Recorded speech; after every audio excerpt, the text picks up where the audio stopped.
Hey friends, it's Mike. I'm back with another project guitar. This is an Electra 335 style. My last guitar that I finished up was an old Japanese Univox. This one is about the same age, late 1960s, maybe early 1970s, but I think this is later 1960s, like 67, 68 or so. And she's in great shape. I picked her up off of reverb.com. You can see it's got the vibrato. It's a nice shape. Take a closer look at the bridge. See if I can get it in focus. It's got to be cleaned up. It has the old Tiesco Japanese pickups. They both work. This one, however, is microphonic, especially when you put a little gain on it. So I'm going to pull it out and wax pot it and see if that fixes the problem. But it's not too bad. It's when you put just a little too much gain on the guitar. And quite honestly, these guitars are not designed for today's gain and overdrive. But I'll wax pot it and see what happens. She's going to need a new nut. You can see here that the nut that was put on has a little overhang here, but a new nut's going to go on the guitar. The tuners are in great shape. The fretboard is in very nice shape as well. It does have some wear, and just like the Univox, we have these little divots. I call them divots, and that's from the strings being pressed in over the years. But overall, she's in great shape. The frets do need to be pulled and replaced. It's going to be difficult to see with the video here, but there are a lot of flat spots. So I'll pull them out. 7 1/4 inch radius again, and I will put new frets on the guitar. And before I do that, I'll do the same thing I did with the Univox, which is to lightly sand the fretboard with a 7 1/4 inch radius block to freshen up the fretboard on this guitar. Okay, so a couple other things here. You can see mic 1, mic 2 refers to pickup 1, pickup 2. Switch works fine, although it's missing the tip. I'll see if I have an extra tip that'll fit this. It looks a little narrow, but I'll take a look. If not, I can always put a new switch in the guitar.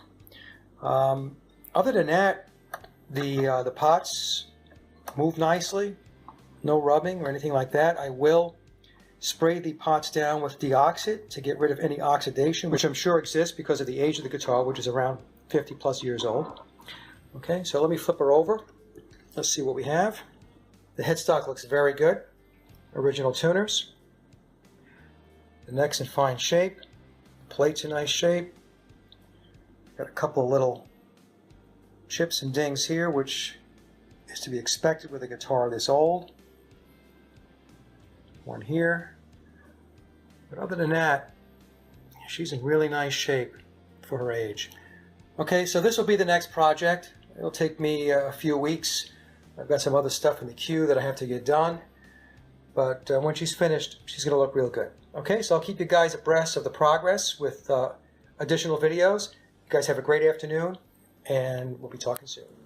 Okay, so today I'm going to pull the frets on the guitar, and then I will sand the fretboard with a 7 1/4 inch radius block to smooth it out a little bit, to freshen it up a bit, just like I did with the Univox.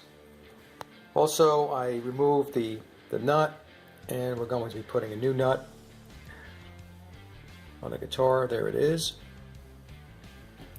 And also today, what I'm going to do is pull this pickup out. This is the one that I mentioned was microphonic, and I'm going to wax pot it. And what I'll do is I'll put a link down in the description box to a very good video to show you how to wax pot pickups. Alright, so I thought I would show you how I pull the frets. I use this tool. It's a fret pulling tool. It's actually a small set of nippers. And I'll get underneath the fret, as you can see here, and I'll squeeze and just lift a little bit. And then move down a little bit, squeeze, and pull up. And do this all the way down the line. Okay, take your time, because if you pull too quickly, you will splinter the fretboard, and that's not something you want to do. Okay, so I'm going to finish up pulling the frets. I just wanted to show you how it's done. When you get it out, it'll look like this. And what you actually see here is crud and grime that has built up over the years that made its way underneath the fret. Once I sand it and freshen it up a little bit, it's going to look very good. And I'll show you that, okay? But that's how you pull a fret. Just take your time. And again, to pull the frets, use a fret puller, something like this. Okay, you can get them on eBay, you can get them on Amazon, and they're less than 10 bucks. All right, so let me pull the rest of the frets and then I'll be back. Okay, so you can see the frets have all been pulled. It takes about 10 minutes. Again, take your time and you won't have any chipping, or at least you'll minimize the chipping and the splintering. This looks good, and as I mentioned, what you're seeing here, this is just grime, dirt, it's buildup over 50 years. So once I use the 7 1/4 inch radius block and sand the fretboard down a little bit, all of that will go away and the fretboard will smooth out. We'll be able to minimize some of the divots here from playing. You can see it here also. Some here, a little bit here, here. Very common, especially on old guitars that have been played a lot. A lot of open chords and such, bar chords, the G position, the A position. You'll see where the string starts to eat in to the fretboard. Okay, but no big deal. We'll be able to minimize that once I lightly sand the rosewood down. All right, so I'll be back in a little bit. Also, what I'm going to do is I am going to swap out this switch because you can see there are no threads on it. So I'm not going to be able to find a cap that will work with this. So I'll take it out and put a new one in. No big deal. Okay, so I'll be back in a bit. All right, so I had a little detour before I got to the neck. You can see that it still needs to be sanded. What I did is I removed the pickups and I pulled out the electronics because what I wanted to do was to clean up the pots and apply some deoxit in order to improve the connections and get rid of any oxidation. So I did that. This is the bridge pickup connections. And you can see there's no bridge pickup right now because I'm in the process of wax potting it. And here is the neck pickup. And I labeled it neck so that I won't get confused. I cleaned those pots as well. They were dirty. And here's the old switch, the original switch. Okay, so that's going to be replaced because, like I said, it doesn't have the threads for me to put a cap on it. And I really want to put the cap on it to make it more aesthetically pleasing, right? So this will come off. It won't be hard to reconnect a new switch. And then we'll put it all back together again. And hopefully after I wax pot the bridge pickup, it won't be microphonic. All right, so I've got the wax melting right now on the stove.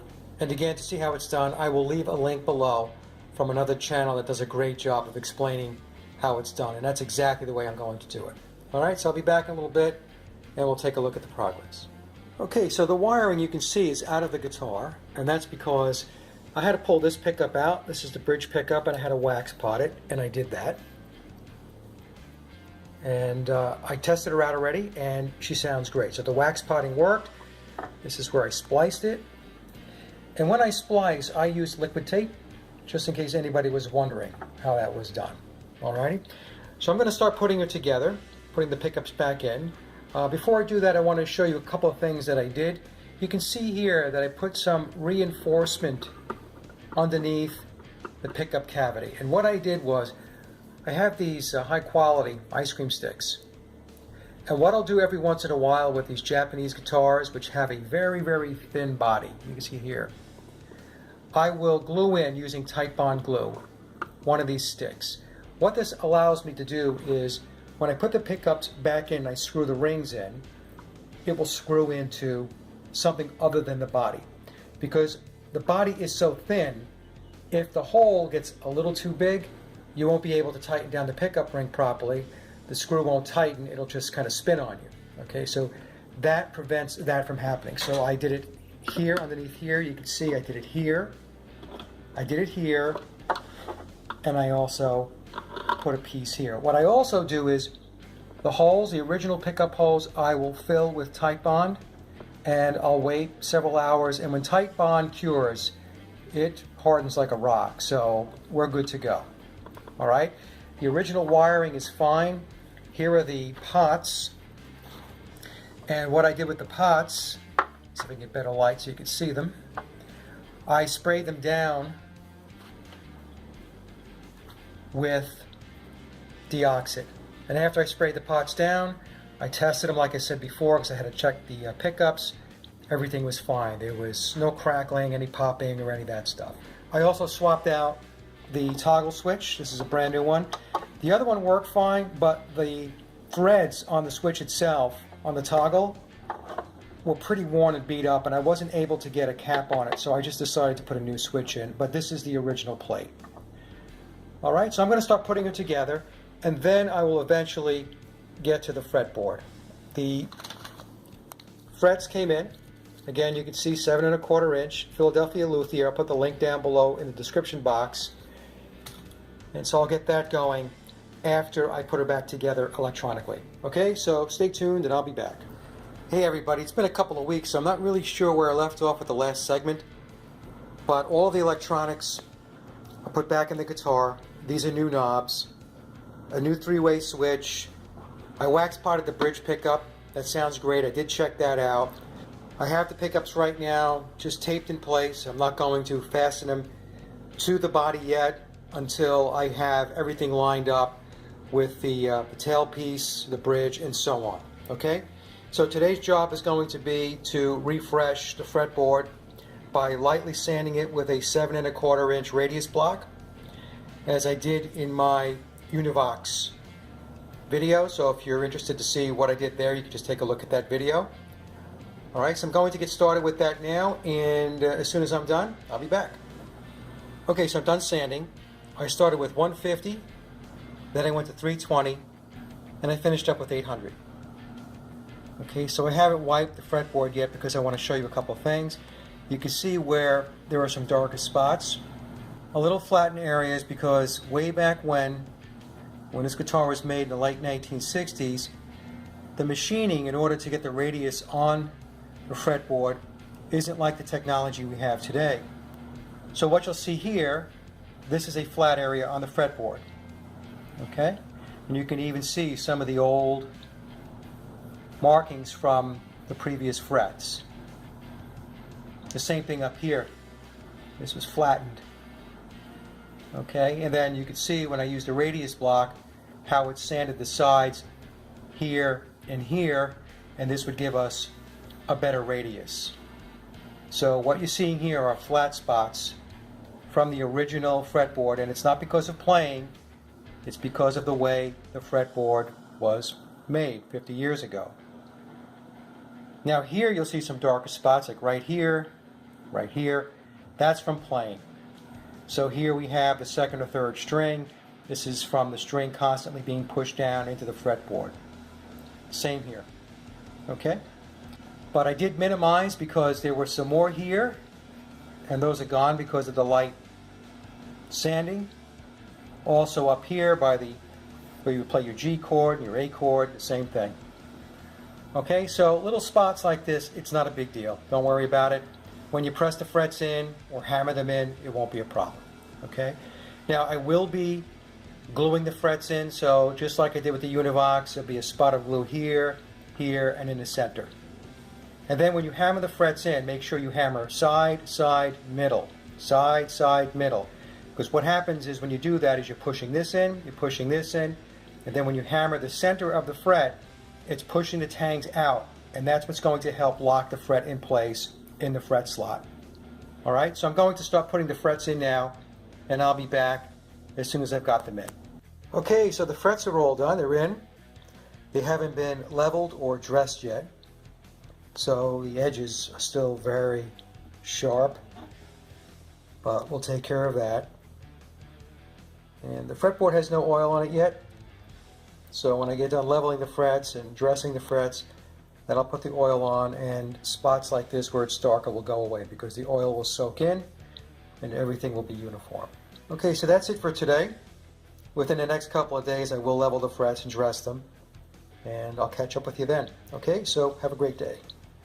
Okay, so it's been about a month since my last segment, and I'm not really sure where I left off. I think it was with the frets, so we'll pick up there. And the fret work is completely done. And you can take a look. The frets have been leveled, dressed, the fretboard has been oiled, and it came out great. Very, very nice. So what I'm going to do with this segment is we're going to put a new nut on the guitar, along with putting the vibrato back on, getting the bridge back on. We're going to clean both the vibrato and the bridge up, get the pickups fastened to the body, and then she'll be done. We'll put some strings on and we'll check out how she sounds, okay? So I'm going to work on the nut now. You can see that the nut is longer than the actual neck itself. You can see, I don't know if you can see that, but kind of hangs over the sides a little bit. Sorry if it got blurred there. So I'm going to have to file down the nut a little, and then we're going to put some super glue there and fasten the nut down, and we'll be in good shape, okay? I may have to deepen the slots a little bit based upon the setup. So when I get there, I'll point out what adjustments I made, if any. Okay, so I'll be back. Okay, so the nut is installed. The slots haven't been set yet, but we'll get there when I do the setup. And also, I have the bridge in place, and I'll explain this in a second. And also the vibrato is back on the guitar. Okay, and so it's all fastened here. I used new strap buttons. The old ones, well, that one was missing, and this one was very rusted, so I put two new strap buttons on the guitar. Now, as far as the bridge, some questions come up. How do we know where to place the bridge when you have a bridge that's not attached to the guitar? What you do is you start here at the front of your nut, right here, not the back, the front, and take a tape measure, and for necks that have the Gibson spaced frets, you go 24 3/4. Okay, 24 3/4 right to the center of the bridge. This allows you to be able to move the saddles forward and backward to adjust for intonations. And you can see here I scribbled down 24 3/4 from the front of the nut, and again to the center position of the bridge, so the saddles in the center, not pushed back, not pushed forward, okay? That's going to be your starting point. And for necks that have the frets spaced per Fender specs, that's 25.5 inches. Okay, again, from the front of the nut all the way down to the center position of the saddles sitting inside the bridge. That's your starting point, okay? So I'm going to put some strings on the guitar now. I'm going to start with the low E and the high E so I can make sure the strings are properly positioned under the posts here for the high E, the low E, the same here for the neck. Okay, so I'll be right back.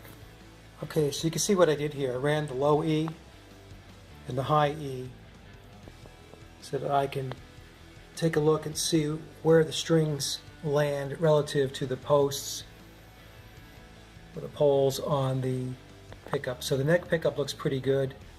You can see it's a little off here, but don't worry so much about that because pickups, the magnetic field does not go just straight up and down. It's like this. It's like a big oval. So even if the string is not directly above the pole itself, it's not a big deal. Okay, so the neck pickup looks pretty good. The back pickup is a little more problematic because you could see that it is off by quite a bit. Again, because of the magnetic field being an oval, it's not going to be an issue, so it's more aesthetics than anything else. So I wanted to see if I could push it over a little bit, and if I do that, it gets better. The problem is that we start to see the hole here. Let me see if I can move it over and you can see. Here's the cutout. Okay, so I could potentially move it over enough so that we don't see the cutout, and that will place the pickup in a better position. All right, so I'll futz around with it a little bit and we'll see what happens, okay? But like I said, no big deal because, again, magnetic field is an oval. It's not straight up and down, so even if your string is not above the pole, you're okay. All right, so I'll be back. Okay, so I'm back, friends. It's about a week later, and I finished up the guitar. So the work I was doing, I didn't record it, so I figured, all right, let me just wrap this up and show you how she turned out.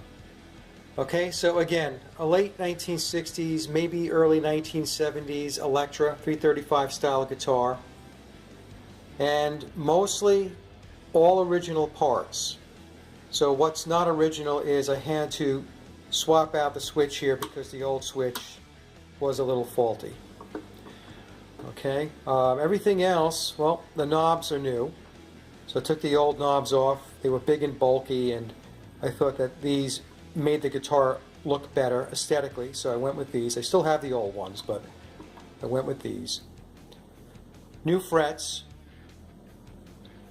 and the fretboard came out great. A new nut, bone nut. The tuners are the originals.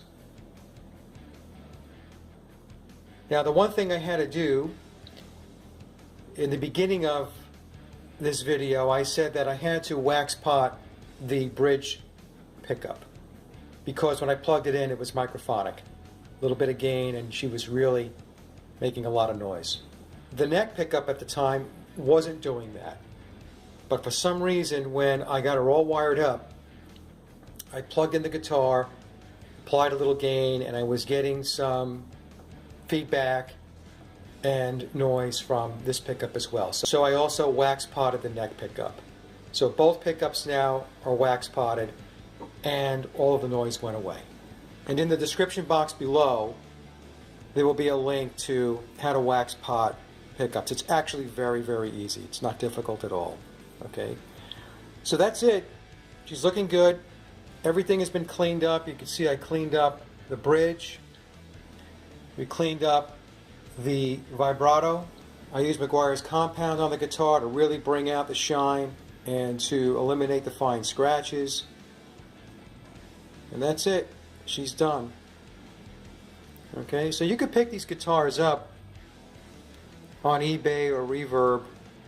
On Reverb especially, because a lot of times the seller will have a make an offer button. Make an offer. And many times they will accept it as long as the offer is reasonable, obviously. And then you'll have one of these beauties.